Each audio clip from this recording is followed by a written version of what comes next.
Well, teleportation वाकई में एक रियलिटी बन चुकी है, क्योंकि अब फाइनली गूगल के साइंटिस्टों ने एक क्वांटम कंप्यूटर से दुनिया का सबसे छोटा शॉर्टकट, एक वर्म होल सक्सेसफुली बना लिया है। और तो और इस वर्म होल से उन्होंने एक पार्टिकल को सक्सेसफुली टेलीपोर्ट भी कर लिया है। पर जरा एक मिनट, आखिर ये पॉसिबल हुआ कैसे? मतलब देखो, वर्म होल्स का कॉन्सेप्ट हाँ हम सब जानते हैं। आपको अगर पॉइंट ए से पॉइंट बी जाना है तो लो, बन गया वर्म होल। पर भाई, एक पेपर को मोड़ना और असली स्पेस टाइम फैब्रिक को मोड़ना, इसमें जमीन आसमान का फर्क है, राइट? और इसीलिए तो स्पेस टाइम फैब्रिक में एक वर्म होल कई दशकों से विवादों में रहा। पर बहुत कम लोगों को यह पता होगा कि वर्म होल का तो जन्म ही विवादों से हुआ था। मतलब आइंस्टाइन ने जब वर्म होल की थियरी पब्लिश की थी, तब उन्होंने ये सिर्फ क्वांटम मैकेनिक्स को डिस्प्रूव करने के लिए ये कॉन्सेप्ट बनाया था।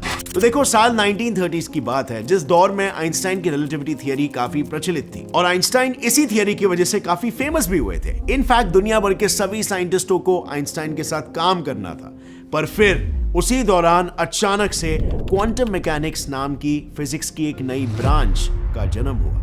और इस नए ब्रांच, इस नए कॉन्सेप्ट का जन्म ही नहीं हुआ था कि उसने शुरुआत से ही आइंस्टाइन के नाक में दम करना शुरू कर दिया। वो अपने लेवल पर यूनिवर्स के एग्जिस्टिंग फिनोमेनन्स के बेहतर एक्सप्लेनेशंस देकर काफी सारी थियरीज पर सवाल उठा रहे थे, इंक्लूडिंग आइंस्टाइन की जनरल थियरी ऑफ रिलेटिविटी, जिसने लाइट को ब्रह्मांड की सबसे तेज चीज बताई थी। अब क्योंकि क्वांटम मैकेनिक्स का क्वांटम एंटेंगलमेंट फिनोमेनन बेसिकली हमें यह कह रहा था कि अगर दो पार्टिकल्स एक ही समय पर एक ही सोर्स से जनरेट हुए हैं, तो वो चाहे फिर एक दूसरे से करोड़ों लाइट ईयर्स दूर ही क्यों ना हो, एक पार्टिकल के क्लॉकवाइज घूमने पर दूसरा तुरंत पहचान लेगा कि उसे एंटी क्लॉकवाइज घूमना है। यानी कि बेसिकली क्वांटम मैकेनिक्स का ये क्वांटम एंटेंगलमेंट फिनोमेनन सीधा उनकी सबसे सक्सेसफुल थियरी पर अटैक कर रहा था कि इंफॉर्मेशन लाइट से भी तेज ट्रैवल कर सकती है। सो डेफिनेटली आइंस्टाइन चुप थोड़ी ना बैठने वाले थे। आखिर उनके जिंदगी भर के काम की जो बात थी, आइंस्टाइन ने बोरिस पेडोल्स्की नाम के एक फिजिसिस्ट से हाथ मिलाया और एक पेपर पब्लिश किया, giving us a new concept called the EPR paradox. इस पेपर में आइंस्टाइन ने एक हाइपोथेटिकल एक्सपेरिमेंट किया, जिसमें उन्होंने बेसिकली ये प्रूव किया कि अगर हम दो quantum entangle particles, particle A और पार्टिकल बी को ले और फिर उन्हें एक दूसरे से सफिशिएंट दूरी पर रखें, तो ए को ऑब्जर्व करने पर हम बी की पोजीशन और मोमेंटम दोनों भी एक साथ मेजर कर सकते हैं। यानी कि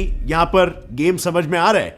यहां पर आइंस्टाइन ने पलटवार करते हुए क्वांटम मैकेनिक्स के सबसे बेसिक सिद्धांत हाइजेनबर्ग्स अनसर्टेनिटी प्रिंसिपल पर ही निशाना साधा, जो बोलता है कि हम किसी भी पार्टिकल का एग्जैक्ट मोमेंटम और पोजीशन को एक साथ डिटेक्ट नहीं कर सकते। मतलब यहां पर मामला काफी इंटरेस्टिंग हो गया। क्वांटम मैकेनिक्स रिलेटिविटी पर हमला कर रही थी, तो वहीं पर रिलेटिविटी क्वांटम मैकेनिक्स पर हमला करने लग गया। और फिर ये वार पलटवार चालू रहा और अंत में आखिरी दाव आइंस्टाइन ने क्वांटम मैकेनिक्स पर ही पलट दिया, क्योंकि अब अगर क्वांटम मैकेनिक्स ने बोला कि नहीं, ऐसे कैसे हो सकता है, तो आइंस्टाइन भी वापस से कहते कि भाई, तुम्ही तो कहा कि इंफॉर्मेशन लाइट के स्पीड से भी ज्यादा ट्रैवल कर सकती है, तो आप कैसे कह रहे हो कि किसी पार्टिकल की पोजीशन और मोमेंटम एक साथ मेजर नहीं हो सकती? यानी कि बेसिकली उन्होंने क्वांटम मैकेनिक्स थियरी को ही फंसा दिया एक पैराडॉक्स में, जिससे निकलना ऑलमोस्ट नामुमकिन था। पर एक सेकेंड, इसका वर्म होल से क्या संबंध? वेल, संबंध है फ्रेंड्स। जैसे ही आइंस्टाइन ने क्वांटम मैकेनिक्स को एक पैराडॉक्सिकल सिचुएशन में फंसा दिया,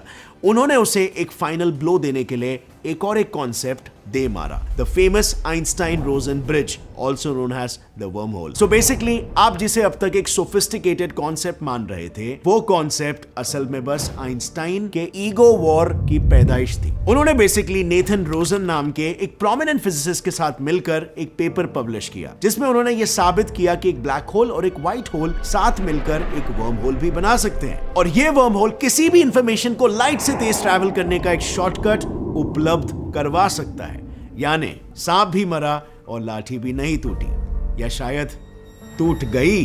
एक्चुअली बात यह है ना, उस वक्त क्वांटम मैकेनिक्स के सबसे बड़े वकील थे नील्स बोर, उस समय के एक और एक मशहूर साइंटिस्ट, और उन्होंने आइंस्टाइन के पहले पेपर यानी ईपीआर पेपर पर ही सवाल खड़े कर दिए कि उनके सारे के सारे रिजल्ट्स फॉल्स है और तोड़ मरोड़ कर पेश किए गए। अब आइंस्टाइन भड़क गए कि यार ये अच्छा है, कुछ अच्छा सा काउंटर लॉजिक ना ला पाओ तो बस एक्सपेरिमेंट को ही गलत बोलकर उसे खारिज कर दो। ठीक है, कोई नहीं, अभी मैं एक ऐसी ग्रैंड यूनिफाइंग थियरी निकालूंगा कि पार्टिकल्स के लेवल पर बात करने वाले क्वांटम फिजिक्स को सीधा बड़ी चीजों की बात करने वाले क्लासिकल फिजिक्स से ही जोड़ दूंगा। सारा झगड़ा ही खत्म हो जाएगा और मेरी थियरीज भी सही साबित हो जाएगी। सो अब सवाल आता है कि क्या वो ऐसा कर पाए? वेल, नहीं, अनफॉर्चुनेटली उससे पहले ही उनका देहांत हो गया। बिल्कुल नहीं।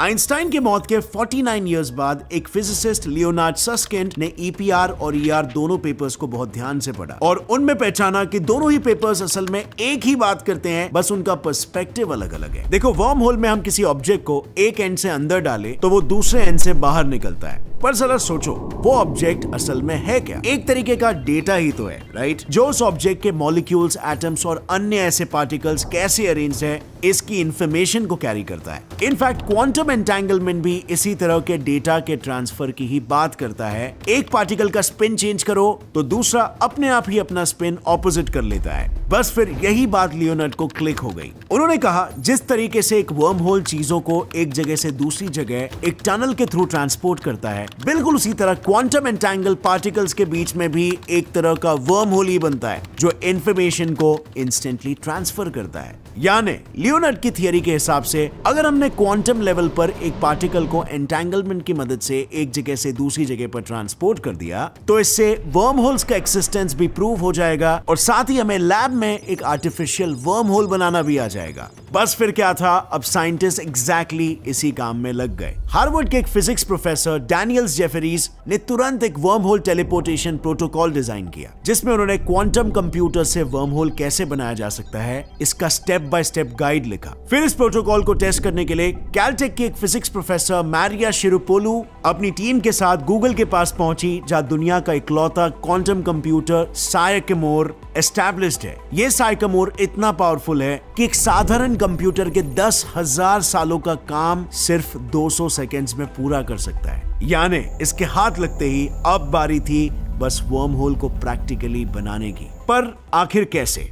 इस एक्सपेरिमेंट में स्पिरोपुलू ने क्वांटम कंप्यूटर्स की सबसे बेसिक चीज का इस्तेमाल किया था, जो है क्वांटम बिट्स, यानी कि सिंपली क्यूबिट्स। जैसे एक नॉर्मल कंप्यूटर में बाइनरी लैंग्वेज में यानी कि जीरोस और वंस के बिट में इंफॉर्मेशन कन्वे होता है, उसी तरह क्वांटम कंप्यूटर्स ऐसे क्वांटम एंटेंगल पार्टिकल्स का इस्तेमाल करके जिनका एक टाइप का स्पिन 1 कहलाता है तो ऑपोजिट टाइप का स्पिन 0, इस तरीके से इंफॉर्मेशन को ट्रांसफर करते हैं। यानी कि यहां पर अप और डाउन स्पिन सी जीरोस और वंस है, जो क्वांटम एंटेंगल पार्टिकल्स की वजह से इंस्टेंटली इंफॉर्मेशन भेज सकते हैं। फर्क बस इतना था कि अब स्पिरोपुलू को इन क्वांटम एंटेंगल्ड क्यूबिट्स से सिर्फ इंफॉर्मेशन ही नहीं बल्कि पूरा का पूरा ऑब्जेक्ट भेजना था।